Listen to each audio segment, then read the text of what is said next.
হরে কৃষ্ণ।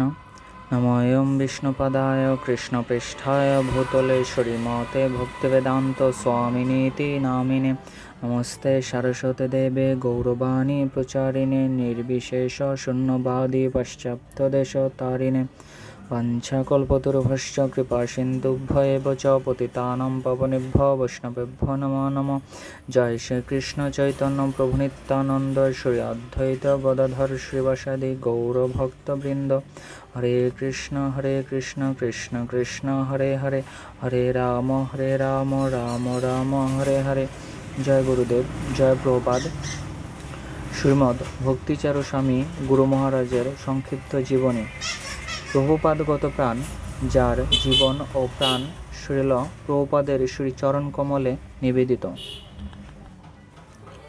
শ্রীমদ্ ভক্তিচারু স্বামী গুরু মহারাজ প্রণতি। নমোয়ং বিষ্ণুপদায় কৃষ্ণপৃষ্ঠায় ভূতলে শ্রীমতে ভক্তিচারু স্বামিনীতি নামিনে স্নিগ্ধচেতা সুপ্রণেতা বাগ্নিনং চরসাপ্লুতং প্রভুপাদগত প্রাণ নৌমি ভক্তিচারু পদম। অনুবাদ: শ্রীকৃষ্ণের চরণাশ্রিত ও একান্ত প্রিয় ভক্ত শ্রীমদ্ ভক্তিচারু স্বামী গুরু মহারাজকে আমি আমার সশ্রদ্ধ প্রণতি নিবেদন করি, যিনি কোমল হৃদয়ের অধিকারী, ভক্তি বিষয়ক শাস্ত্রের অভিজ্ঞ সংকলক, কৃষ্ণ ভাবনামৃতের সুচারু বক্তা, যার হৃদয় প্রেম ভক্তিরসে পরিপূর্ণ ও যার প্রাণ শ্রীল প্রভুপাদে নিবেদিত। সেই ভক্তিচারু স্বামী গুরু মহারাজের শ্রী চরণ কমলে আমি আমার সশ্রদ্ধ প্রণতি নিবেদন করি। সংক্ষিপ্ত জীবনী। শ্রীমদ্ ভক্তিচারু স্বামী গুরু মহারাজ সারা বিশ্বে কৃষ্ণ ভাবনামৃত প্রসারে আন্তর্জাতিক কৃষ্ণ ভাবনামৃত সংঘ ইসকন এর প্রতিষ্ঠাতা ও আচার্য শ্রীল প্রভুপাদের অগ্রগণ্য সেনানী, যিনি তার মহিমান্বিত গুরুদেবের বিশ্বব্যাপী কৃষ্ণ ভাবনামৃত প্রচারের প্রচেষ্টাকে সর্বাঙ্গীন সার্থক ও সফল করার নিমিত্তে নিজের জীবন ও প্রাণ সর্বান্তঃকরণে উৎসর্গ করেছেন। শ্রী গুরুদেবের চরণ কমলে মহারাজ তার কুসুমকোমল স্বর্ণহৃদয় ভক্তি বিষয়ক শাস্ত্রের অনবদ্য সংকলন ও সুচারু অনুবাদশৈলী, সুললিত কণ্ঠ, অনুমুগ্ধকর ও জ্ঞানগর্ভ বক্তব্য, অসাধারণ প্রচার এবং অনুসরণীয় আচরণের দ্বারা সারা বিশ্বে বৈষ্ণব সমাজের অন্যতম মুকুটমণি হয়ে নতুন আলোকে উদ্ভাসিত করেছেন ভুবনজয়ী কৃষ্ণ ভাবনার আন্দোলনকে। এই মহান বৈষ্ণব আচার্যের আবির্ভাব তৎকালীন ভারতবর্ষের কুমিল্লা মহকুমার বর্তমান বাংলাদেশের ব্রাহ্মণবাড়িয়া জেলার কসবা উপজেলার কুটি জাজিয়ারা নামক গ্রামে 1945 সালের 17 সেপ্টেম্বর এক সম্ভ্রান্ত জমিদার পরিবারে। এটা সেই মহেন্দ্রক্ষণ। পরবর্তীতে সেই দিনেই শ্রীল প্রভুপাদ কৃষ্ণ ভাবনামৃত প্রচারের উদ্দেশ্যে সর্বপ্রথম আমেরিকাতে পদার্পণ করেন। এই সময় তার পরিবার কলকাতায় স্থায়ী বসবাসের জন্য চলে গেলেও ঠাকুরমার ইচ্ছা পূরণের নিমিত্তে তার আবির্ভাব ঘটে পূর্বপুরুষদের আদিভূমিতে। কিন্তু 10 মাস বয়সে তিনি পরিবারের সাথে কলকাতায় চলে যান এবং ডোভার লেনের বাড়িতে তার শৈশব অতিবাহিত করেন। শৈশবে তার নাম ছিল কিশোর কুমার দাস। তার পিতার নাম কুমুদরঞ্জন দাস এবং মাতার নাম চিন্ময়ী দাস। মহারাজের মা অনেক ধর্মপরায়ণ ছিলেন। তিনি মহারাজকে ছোটবেলা থেকেই শিখিয়েছিলেন শ্রীকৃষ্ণ ও শ্রী রামচন্দ্রের উপর বিশ্বাস রাখতে, নির্ভর করতে এবং শরণাপন্ন হতে। এভাবেই শৈশবে মায়ের হাত ধরেই ধর্মপরায়ণ হয়ে উঠেছিলেন। তার পিতা ছিলেন শিক্ষিত, আধুনিক, রুচিশীল ও প্রগতিশীল মানুষ। তিনি বাংলা চলচ্চিত্রের পরিচালক ও প্রযোজক হিসেবে বেশ সাফল্য অর্জন করেছিলেন। মাত্র 7 বছর বয়সে তার মা জটিল যক্ষ্মা রোগে আক্রান্ত হলে বড় ভাইসহ তাকে তার বড় পিসির কাছে পাঠিয়ে দেওয়া হয়েছিল। কিন্তু সেখানে তিনি মায়ের স্নেহ ও ভালোবাসার প্রচণ্ড অভাব বোধ করতেন। এর অল্প কিছুদিনের মধ্যে মাকে হারিয়ে ছোট ছেলেটির জীবন এলোমেলো হয়ে যায় এবং ধনী পরিবারটিও দরিদ্রগ্রস্ত হয়ে পড়েছিল। এমতাবস্থায় পরিবারের সকলে মাতৃহারা ছোট কিশোরকে পাঠিয়ে দিয়েছিলেন কলকাতা থেকে 500 কিলোমিটার দূরে ত্রিপুরা রাজ্যের খোয়াইতে তার ছোট কাকার কাছে। সেখানে ছোট কাকা কাকিমার পরম ভালোবাসায় আবার স্বাভাবিক হয়ে উঠেছিল ছোট কিশোরের জীবন। ছোটবেলা থেকে তিনি অত্যন্ত মেধাবী ছিলেন এবং বাংলার পাশাপাশি ইংরেজি ভাষার প্রতি তার বিশেষ আগ্রহ তৈরি হয়েছিল পিতা ও প্রিয় শিক্ষক নীরদ বাবুর উৎসাহের কারণে। ত্রিপুরার খোয়াইতে তিনি বেশ কৃতিত্বের সাথে স্কুলের পড়াশোনার পাশাপাশি খেলাধুলায় বেশ পারদর্শিতা দেখিয়েছিলেন। তিনি স্থানীয় ফুটবল দলের গোলরক্ষক এবং সাব ডিভিশন ক্রিকেট দলের সদস্য হিসেবে ফাইনালে ব্যাট হাতে কৃতিত্ব দেখিয়ে সকলের কাছে প্রশংসিত এবং সম্মানিত হয়েছিলেন। মাধ্যমিক স্কুলের পাঠ শেষ করার পর তিনি দার্জিলিং এবং একটি কলেজে কেমিস্ট্রিতে অনার্স নিয়েছিলেন একজন বৈজ্ঞানিক হবার ইচ্ছা নিয়ে। কিন্তু 2 বছর পর তিনি ফ্লাইং ট্রেনিং এর একটি স্কলারশিপ পেয়ে রসায়নের পরিবর্তে সেটিকেই বেছে নিয়েছিলেন এবং ফ্লাইং ট্রেনিং কৃতিত্বের সাথে শেষ করেছিলেন। সাহিত্যের প্রতি তার এক বিশেষ আকর্ষণ ছিল। তিনি বাংলা সাহিত্যের পাশাপাশি বিভিন্ন ইংরেজি সাহিত্যিক যেমন হোমার, টলস্টয়, আলেকজান্ডার দুমাসহ খ্যাতনামা লেখকদের লেখার অনুবাদও পড়েছেন। এই সাহিত্যগুলি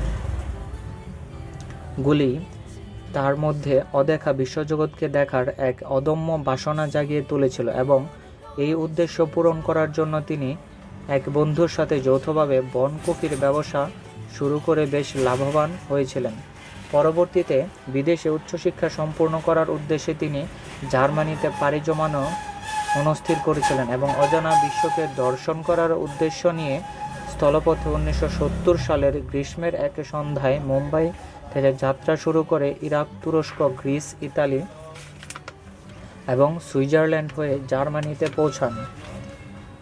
জার্মানিতে হামবুর্গ ইউনিভার্সিটিতে পড়াশোনা করেন এবং ইউনিভার্সিটি ক্যাম্পাসে ইসকন ভক্তদের সাথে তার প্রথম পরিচয় হয় এবং তিনি তাদের কাছ থেকে ব্যাক টু গডহেড ম্যাগাজিন সংগ্রহ করেছিলেন।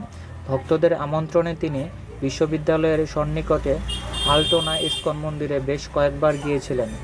জার্মানিতে অবস্থানকালে বিদেশি বন্ধুদের সাথে আলাপচারিতায় ভারতবর্ষের প্রতি তাদের তুচ্ছ তাচ্ছিল্য মহারাজের মনে গভীর রেখাপাত করেছিল এবং তিনি তার তীব্র প্রতিবাদ করেছিলেন। জাগতিক সম্পদের প্রতি ভারতের আগ্রহ নেই, ভারতবর্ষের আগ্রহ পারমার্থিক সম্পদের প্রতি। সেই ভাগবতীন্দ্রা আর ভারতবর্ষের মহত্ব স্থাপন করার বাসনা মহারাজকে ভারতবর্ষের আধ্যাত্মিক সম্পদের গভীরে প্রবেশ করতে অনুপ্রাণিত করেছিল। আত্মার প্রকৃতি, জীবনের প্রকৃত উদ্দেশ্য এবং অস্তিত্বের চরম লক্ষ্য সম্বন্ধে জানতে বিশেষভাবে অনুপ্রাণিত হয়ে ভারতের সংস্কৃতি এবং আধ্যাত্মিক দর্শন ভাবধারা সম্পর্কিত বিভিন্ন গ্রন্থ অধ্যয়ন করেন এবং এভাবে ভারতের আধ্যাত্মিক ঐশ্বর্যের প্রতি গভীরভাবে আকৃষ্ট হন। তিনি তখন দৃঢ়ভাবে মনস্থির করেছিলেন পারমার্থিক জীবনে অগ্রসর হবেন এবং একজন সদ্গুরুর শরণাপন্ন হয়ে আধ্যাত্মিক পথে পরিচালিত হবেন। তিনি দৃঢ়ভাবে বিশ্বাস করতেন তিনি ভারতবর্ষে ফিরে গেলে অচিরেই সদ্গুরুর দর্শন পাবেন। তিনি তার পাশ্চাত্যের সর্বশ্রেষ্ঠ উপহার হিসেবে পান মাতৃভূমি ভারতবর্ষের প্রতি গভীর অনুরাগ ও শ্রদ্ধা। সেখান থেকেই তিনি ভারতের আধ্যাত্মিক জ্ঞানের প্রকৃত মহিমা যথাযথভাবে উপলব্ধি করেন। গুরু মহারাজের অমৃত বাণী সর্বদা মনে রেখো, এই মানবদেহ লাভ আমাদের জীবনে এক বিশেষ সুযোগ হিসেবে উপস্থিত হয়েছে। সুতরাং এর সর্বোত্তম সদ্ব্যবহারের চেষ্টা করো, কারণ তা করার মাধ্যমে তোমরা এই জড় জগতে আসার প্রকৃত উদ্দেশ্য বাস্তবায়নে সক্ষম হবে। কৃষ্ণ ভাবনামৃত প্রচার করো এবং ভগবদ্ধামে ফিরে যাও। বাণী 2। সব কিছু যখন সুন্দরভাবে চলতে থাকে, আনন্দময় থাকে, তখন আমাদের মাঝে কৃষ্ণকে ভুলে যাবার প্রবণতা দেখা দেয়। কিন্তু আমরা যখন দুর্দশাগ্রস্ত ও প্রতিকূলতার মাঝে থাকি, তখন অনেক ভালোভাবে কৃষ্ণকে স্মরণ করতে পারি। তাই আমাদের এমন মনোভাব হওয়া উচিত, আমার আরও বেশি সংকট আসুক, আমাকে যেন নানাবিধ সংকটাপন্ন অবস্থার মাঝ দিয়ে চলতে হয়, যাতে কৃষ্ণকে আমি যথাযথভাবে স্মরণ রাখতে পারি। বাণী 3। শ্রীল প্রভুপাদ বলেছেন যে 1 মিনিটের মধ্যে না, 1 মিনিটেও নয়, 1 সেকেন্ডের মধ্যে কেউ নিজেকে কেবল কৃষ্ণের কাছে পূর্ণ আত্মসমর্পণের মাধ্যমে চিন্ময় প্রকৃতিতে রূপান্তরিত করতে পারেন। বাণী 4। বৈদিক সংস্কৃতিতে জল্পনা কল্পনার কোনো স্থান নেই, কিন্তু আমরা যখন পরমেশ্বর ভগবানের প্রতিনিধিত্ব করি এবং তার প্রদত্ত শিক্ষা অবিকৃতভাবে প্রচার করি, তখন তা ফলপ্রসূ হয়। গুরু মহারাজের মহিমা 1। শ্রীল প্রভুপাদ বলেছেন, শ্রীমদ্ ভক্তিচারু স্বামী মহারাজ সম্পর্কে কিছু অমৃত উক্তি।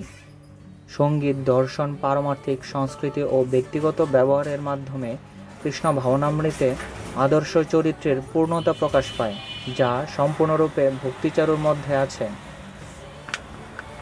মহিমা 2।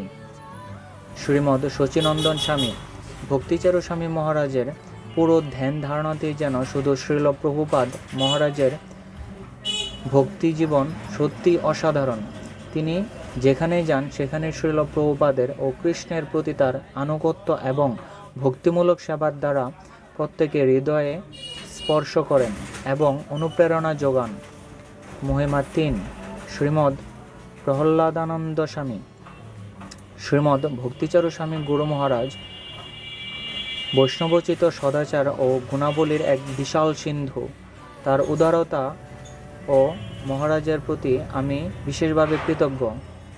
ভক্তদের জন্য যে কোনো প্রয়োজনে তার যথাযথ ক্ষমতা অনুযায়ী যখন যা পারবেন তাই তিনি করতেই সর্বদা প্রস্তুত। মহিমা 4। শ্রীমদ্ জয়াদ্বৈত স্বামী শ্রীল প্রভুপাদ ভক্তিচারু স্বামী মহারাজকে এক বিশাল দায়িত্ব প্রদান করেন। বঙ্গানুবাদের কাজ এবং বিশাল দায়িত্বটি শুধু তিনি মাথা পেতেই নেননি, বরং অতি উৎসাহের সঙ্গে অত্যন্ত নিষ্ঠা সহকারে এবং কঠোর পরিশ্রম করে এই কার্যটি সম্পাদন করেন। আর একটি পুরো জাতিকে তিনি তার এই কাজের মাধ্যমে শ্রীল প্রভুপাদের সন্নিকটে এবং শ্রী চৈতন্য মহাপ্রভুর সংকীর্তন আন্দোলনে নিয়োজিত করেছেন। পৃথিবীর যেখানেই এখন কোনো বাঙালি ভক্ত রয়েছে, তারা সকলেই আজ আমার এই প্রিয় গুরু ভ্রাতার কাছে ঋণী। মহিমা 5। শ্রীমদ্ রাধানাথ স্বামী বিনম্রচিত্ত, উচ্চ প্রশাসনিক দূরদৃষ্টি, সুললিত কণ্ঠ, ভক্তদের জন্য ভালোবাসা এবং ইস্কন ও শ্রীল প্রভুপাদের প্রতি নিষ্ঠানুরাগ। শ্রীমদ্ ভক্তিচারু স্বামী মহারাজের দিব্য গুণাবলীর মধ্যে কয়েকটি। শ্রীল প্রভুপাদ সত্যিই এমন একজনকে খুঁজে পেয়েছিলেন যিনি সত্যি প্রভুপাদের প্রাণ।